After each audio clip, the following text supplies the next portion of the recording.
Thank you to the organizers and especially to Anna Polsen. Where are you? Oh, here in front of me. Especially to Anna Polsen for inviting me to this wonderful conference. I'm very pleased to be here. It's my first time to Bochum, although it feels like I've crossed the city many times in the past.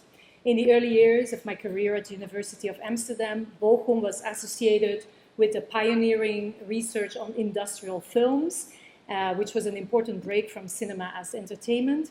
Then Bochum became one of our partners in setting up the International Consortium of Audiovisual and Film Studies that led to the creation of the International Master in Cinema Studies, known as IMAX. But most importantly, Bochum is a mythical place for me as it represents the hometown for academic punk and the emergence of media archaeology at the end of the 1980s. This was captured very well in January 1989 by Dutch media theorist and internet critic Geert Lovink. He writes, "Here were literary academics getting high on Pink Floyd and Jimi Hendrix and writing about media realities created by the post, the telephone, Xerox machines, silent film, and artificial intelligence." This was 1989.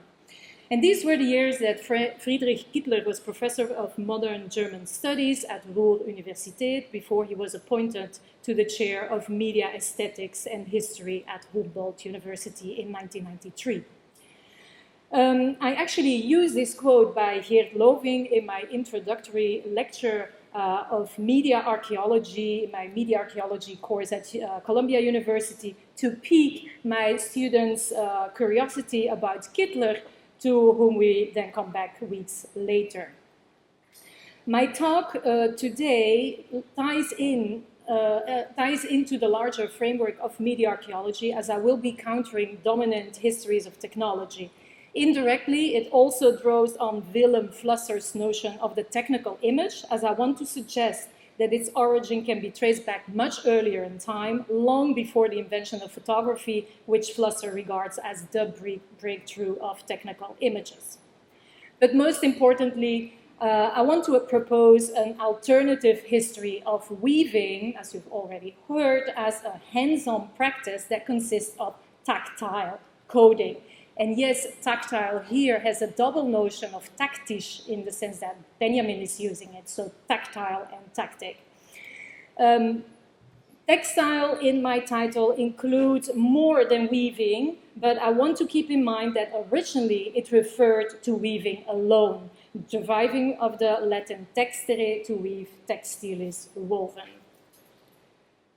The common story of modern weaving goes as follows. In 1804, Joseph-Marie Jacquard patented the Jacquard loom, which revolutionized the weaving technology and visually implemented computational thinking, thanks to the mechanized system of punched cards. In the summer of 1836, so 2 years after, and this was 2 years after Jacquard's death and 3 years before the invention of chemical photography, Charles Babbage got the brilliant inspiration to abandon the idea of using a drum in his analytical engine in favor of the Jacquard punched card system. This moment marks the birth of information age. This is basically what the popular science publication by James Essinger already claims in its title. Essinger also provides the exact date. It was on June 30th, 1836. And it's on this date that, I quote, the bridge between the weaving industry and the embryonic information technology industry was created. Legendary in this common history, or common story rather, is the role played by Ada Lovelace, daughter of Lord Byron. Generally considered as the first computer programmer, her full name was Augusta Ada King, Countess of Lovelace. She was a mathematician and a close friend of Babbage. In 1843, Lovelace translated an article by Luigi Manimbrea about Babbage's analytical engine that she supplemented with 7 elaborate notes. Her note G, that you see here on the slide, is widely regarded as the first published computer algorithm in history. Lovelace was fascinated by the theoretical link between Babbage and Jacquard. In her words, the distinction between the difference engine and the analytical engine was that the latter incorporated, I quote, the principle which Jacquard devised for regulating by means of punch cards the most complicated patterns in the fabrication of brocaded stuffs, unquote. And she famously added, that's toward the end of this quote, we may say most aptly that the analytical engine weaves algebraical patterns just as a Jacquard loom weaves flowers and leaves. While very appealing to feminist media histories, Lovelace's interpretation of Jacquard's punch card system is also misleading for the simple reason that she was not a weaver. I myself was clearly not thinking as a weaver myself when I wrote in 2020, and I quote here myself, without suggesting that computer science is entirely derived from textile technology, one might nevertheless claim that computational thinking was for the first time successfully implemented as textile technology by Jacquard, unquote. This is an unfortunate effect of dominant historiography, even within media archaeology, and I was relying among others, on Lev Manovich and Harun Farocki. And I should have known better because I'm the daughter of a weaving mother. Today, as pure provocation, I would like to claim the exact opposite. Yes, computer science did entirely derive from textile technology, and this is because computational thinking was implemented as textile technology long before the invention of the Jacquard loom, actually from the very beginning of the history of weaving. According to textile scholar Ellen Harlizius-Klück, who runs the ERC project Penelope, it is first of all important to stress that Jacquard, I quote, did not invent a new loom, but a mechanized harness replacing the draw boy or liseuse, end quote. Jacquard's loom was the first loom that was fully automated. It was a programmable machine that could continually feed itself with the information it needed to carry out the next row of weaving.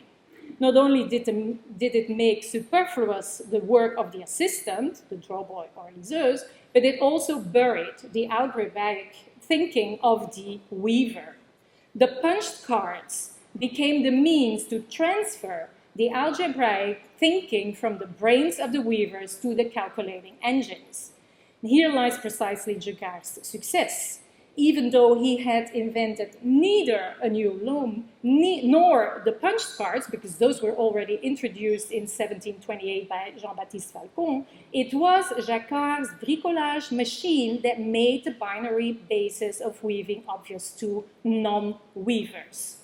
And here I'm quoting, these are the words of Harlizius-Klück. So he made the binary basis of weaving obvious to non-weavers such as Babbage and Lovelace.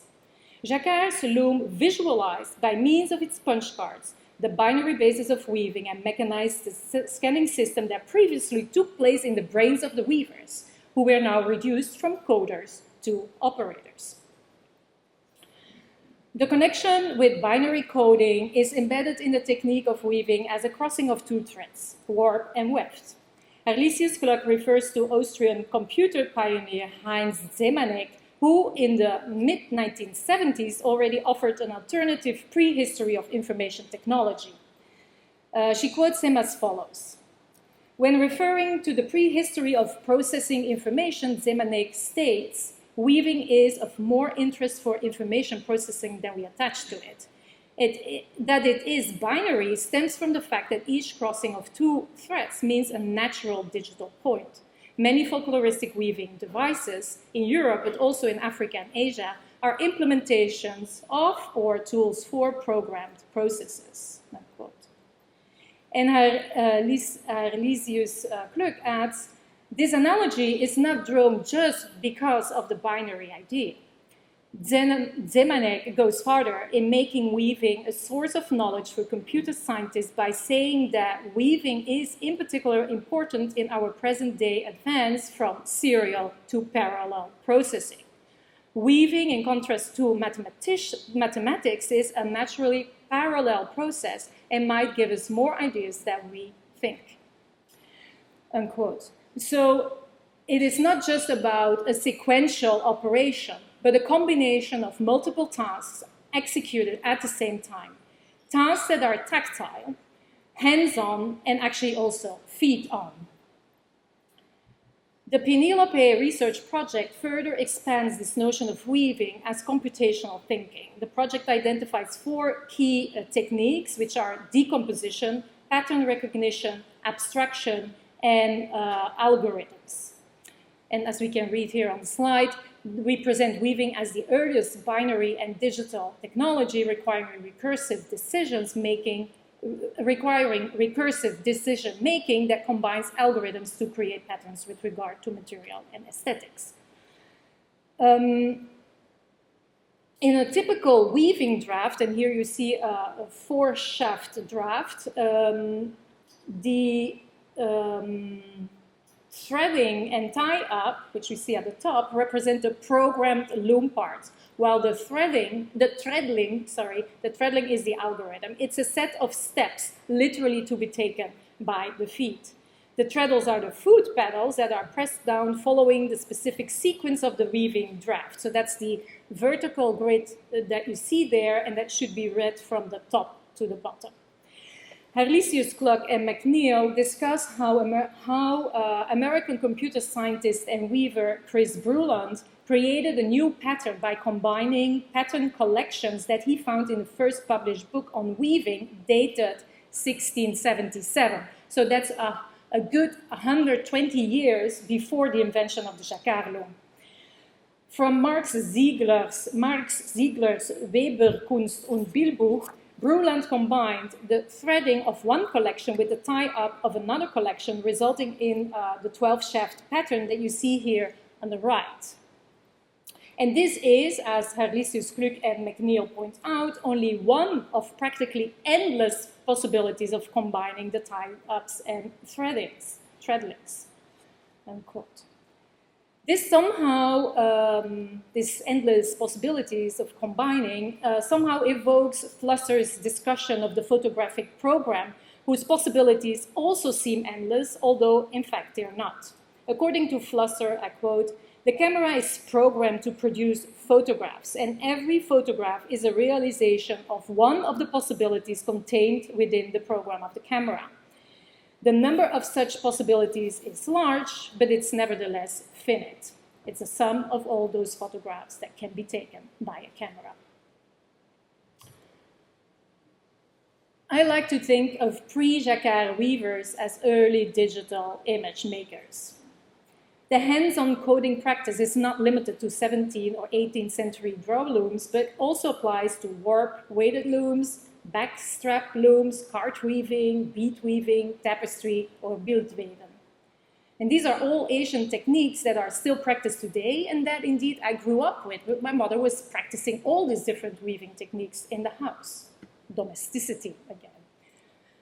In a longer version of this talk, I would need to delve into the differences between programming, coding, operating, and free computational thinking, or freewheeling, because the most interesting things happen, of course, when something goes wrong and you need to improvise, or when you just want to change the pattern halfway through, or even better, when you decide to include a secret message in your textile writing. How am I doing with time?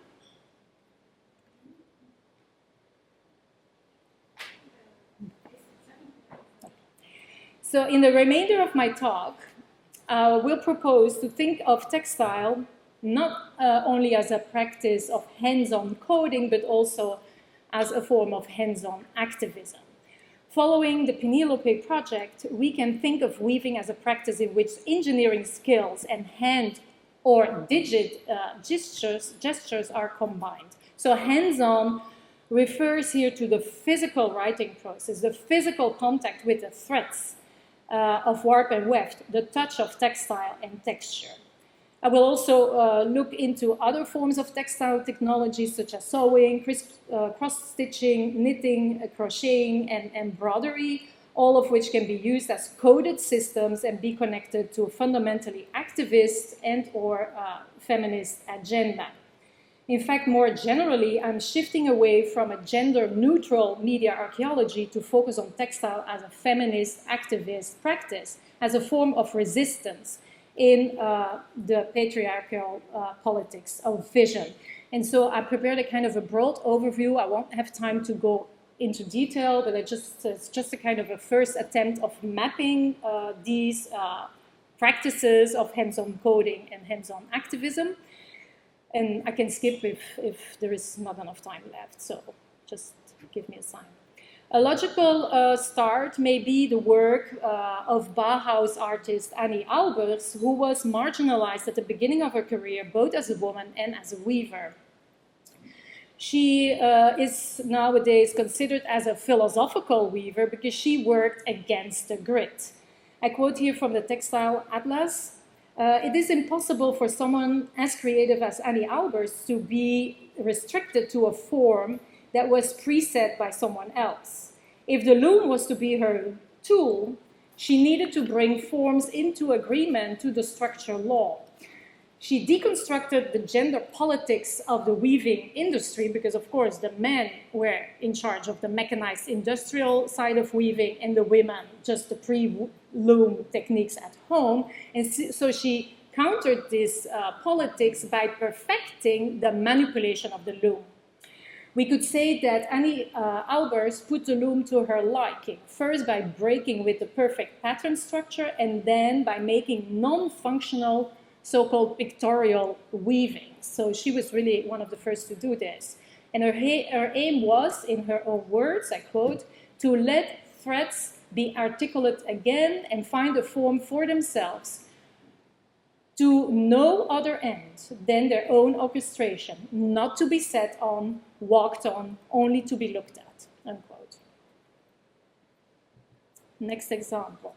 Here at the left, you see a remake of the hand-woven tapestry that Swedish weaver Charlotte Johannesson famously traded for an Apple II computer in 1978. It was displayed at the Radical Software exhibition in the Kunsthalle Wien earlier this year. And at the right, two digital woven pieces. The last one is entitled Vote 2019. It's a piece that I saw on display at a New York City last year in an art gallery. In the late 1970s, Johannesson noted a great synchronicity between the loom and the computer in terms of dimension, or more precisely, pixel units.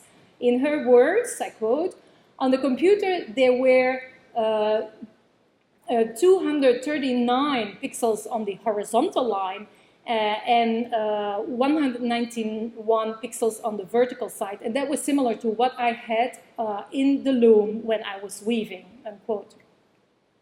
Curator Nicole Yip pointed out that in those years, so the late 1970s, early 1980s, computers were, I quote, instruments of the techno-patriarchy.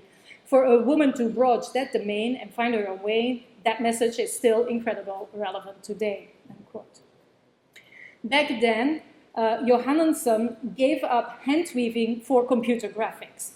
But now, in her late career, she's returning to weaving. She's adopting digital weaving to produce woven versions of her earliest computer images using a digital loom, which is a high-tech blend of a hand loom and an industrial weaving machine that uses software such as Photoshop to produce patterns that you can alter during the weaving process. And there is often a clear political message in these computer images translated into textile, digital textiles, like vote, for instance, but also the one in the middle, save as art, yes, no. Another classic example of the connection between textile art and computer technology is a replica of a chip by Nevayo weaver and math teacher Marilou Schultz. This woven art work was commissioned by Intel as a gift to ACES, which stands for American Indian Science and Engineering Society. It's currently at display at MoMA as part of the exhibition Woven Histories, Textile and Modern Abstraction, together with a newer work which you see here at the left, which is also of a chip, but an unknown chip made in 2008. Both tapestries use the so-called raised outline technique, which is typical of Nevayo weaving. The design is made by alternating different colors of weft yarn, and then when you arrive at the end of the color section, the weft yarn is fed back over 2 warp threads, so it gives the pattern a raised edge. Schultz had agreed to the assignment without having seen the Intel chip. And when the image, not the chip, just the image of the chip came through, she thought it was impossible. But then, being a math teacher, she said, I quote, "I looked at it proportionally. I kept breaking it down into halves, making marks all along the photo and cutting it down to 64ths. I looked at it and made the transfer. I didn't draw anything on my warp," unquote. Because of the use of natural colors, you may take this work for a traditional weaving with a complex abstract pattern. And this is actually what happened to a computer historian, Kev Sheriff, when he saw it in a museum before he realized that the pattern was strangely familiar. And on his blog, he juxtaposes, in fact, these 2 Pentium chips, the one in silicon and the one in wool. It's that one, but you have to look at it upside down. And he also identifies and explains the different sections. A very subtle example of hands-on coding is this Jacquard fabric by Italian artist Margherita Raso, titled Lentezza numero uno. What looks like a huge abstract painting or even a silkscreen print is in fact an aerial view of flooded rice fields in northern Italy. Raso used a drone to map the area and then broke the image into details to be reinterpreted on her Jacquard looms. With this work, she reconnects with the so-called mondine, or female rice workers of the past, whose working conditions were very harsh. Putting emphasis on the geometries of the fields, with the sky only visible as a reflection in the water of the paddy fields, Raso invites the viewer to take the point of view of the mondine. And if you listen well, you can hear them sing their popular protest song, Bella Ciao, transformed into a partisan song during World War II, now generally known as a hymn of resistance against injustice and oppression.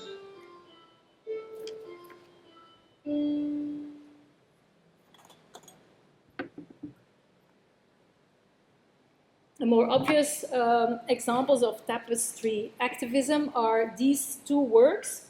I don't have time to go in detail, but at the left we have Francis Crow's Torn Part that openly critiques immigration policies at the Mexican border, where children are separated from their parents. And at the right, Erin Riley's Affair, that is about a fragmentary online world we all live in. We actually see a desktop of a computer screen with a video frame open. It's actually the artist's own body, nude body, that's completely tattooed. And behind that frame, we see a browser with 6 tabs open, ranging from a suicide hotline to a New York Times article about domestic violence. Both tapestries are woven vertically, but then hung horizontally in landscape orientation. And this is especially relevant for Torn Apart, as it shows halfway the warp, which is usually invisible in Bildweben. It's a tangible effect of tearing apart. Here are 2 works of sewing activism, which would also require much more detailed discussion. At the left, the gigantic needlework by Polish Roma artist Mirga-Tas, in which she interweaves historical and iconographic imagery with scenes of the Romani history, contemporary heroes, and representations of her own life. It's a revisiting of the famous calendar cycle of frescoes in Palazzo Schifanoia in Ferrara. aiming at disenchanting stereotypical narratives about the Roma. And then at the right, Annabelle Nicholson's expanded cinema performance is an older piece of the 1970s, real time, in which she operates in front of an illuminated film screen, seated at a table with a sewing machine. And she is making stitches in a film strip, which is then projected back to the audience. And this was really meant as a critique of the gender division between the domestic sphere, which is hidden with its female labor, and the public sphere with its male protagonism. The tension between inside and outside, invisibility and visibility, is also at the core of Sarajevo-born artist Maja Bajevic's video triptych Women at Work. This is a series of single-channel videos about invisible, or rather unseen, domestic activities that are rendered visible through public performances. And I'm particularly interested in the first installment, Women at Work Under Construction, for which Bajevic invited 5 women refugees from Sarajevo to take place on scaffolds and embroider colorful motifs on the construction screen. The building under renovation is the National Gallery of Bosnia-Herzegovina, located in the center of Sarajevo. It houses institutional art with capital A, while the women on the scaffolds embroider folkloristic figures and motifs. The tension between the heritage inside and the craft outside is intentional. As the artist writes, I quote, "I wanted to make a synthesis of 2 histories, one that symbolizes the interior of the National Gallery, and a new one, the reality of my country marked by war and refugees," unquote. Bajevic's scaffolding embroidery finds a renewed interest when paired with today's activist interventions by the art collective Zolange, as long as. With their cross-stitched pink slogans on white scaffolding nets, they aim at promoting a more, I quote, inclusive, diverse, open-minded, and modern society. Between 2018 and today, they have installed 32 nets, most in Austria, homeland of the founding artist Katerina Cibulka. They also installed at least 2 nets outside Europe, one in Washington, D.C., and the other one in Morocco at the Rabat Biennale. The Zolange collective insists that feminism is not a women's issue, but an issue of society at large, that is, a human and humane society.